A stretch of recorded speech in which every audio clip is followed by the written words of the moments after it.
Once upon a time, there was an old bamboo craftsman named Sanuki no Mayatsuko. He would venture into the fields and mountains to cut bamboo for various uses. One day he discovered a glowing bamboo stalk. Curious, he approached it and saw that the inside was shining. Upon closer inspection, he found a beautiful tiny person about 3.5 inches tall, inside the bamboo.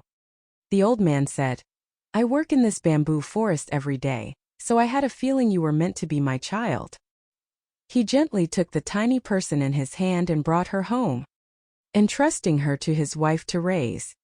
The child's beauty was beyond compare, and because she was so small, they raised her in a basket.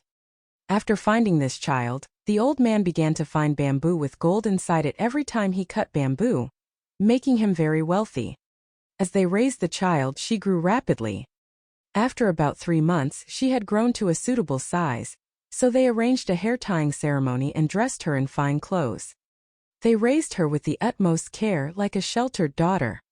Her beauty was unmatched in the world, and the house was filled with light. Even when the old man felt unwell or troubled, seeing the child would ease his suffering and soothe any anger he felt. The old man continued to find bamboo filled with gold for a long time, becoming a prosperous millionaire. When the child grew larger, they called a man named Mimuroto no Imbi no Akita to give her a name. Akita named her Neotake no Kagayaheim. They celebrated for 3 days, playing various games and inviting men and women to join in the festivities. All the men in the world, whether of high or low status, wanted to win over Princess Kagaya and make her their wife. They would hear rumors about her and fall deeper in love. Even though she couldn't be seen from the fences or gates of the old man's house, and even the servants in the mansion couldn't easily catch a glimpse of her, the men would wander around, barely sleeping at night. They would pry open holes in the fences and gates around the mansion to peek inside and loiter around. From this time on, such actions came to be known as yobai. The men would walk around to places no one would think of, but it was all in vain. They would try to talk to the people in the mansion, but even if they did, they were ignored. Many young nobles who wouldn't leave the mansion's surroundings would spend the night there, and wander around during the day. Those whose intentions to court her were weak would say, "I just walked around pointlessly and gained nothing," and would stop coming. Among the suitors, the 5 noblemen known for their romantic prowess and fondness for women were the ones who persistently pursued her, visiting the mansion day and night without giving up.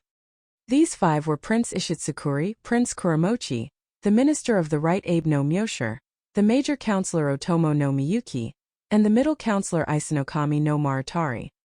These men, who were known to be interested in any woman rumored to be even slightly beautiful, longed to meet Princess Kagaya.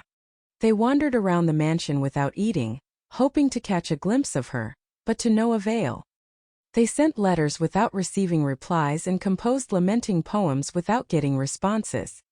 Despite knowing it was futile, they couldn't give up. They continued their visits through the snowy and icy months of November and December, as well as the scorching and thunderous days of June. The nobleman called upon the old man of Taketori, pleading and bowing, "Please give us the princess." However, the old man always replied, "She is not truly our child, so I cannot decide her fate." Thus time passed. Even when they returned home, the 5 noblemen could only think of Princess Kagaya, praying and making vows. They believed that eventually, she would marry someone, and so they continued their courtship. To demonstrate their devotion, they frequently walked around the mansion,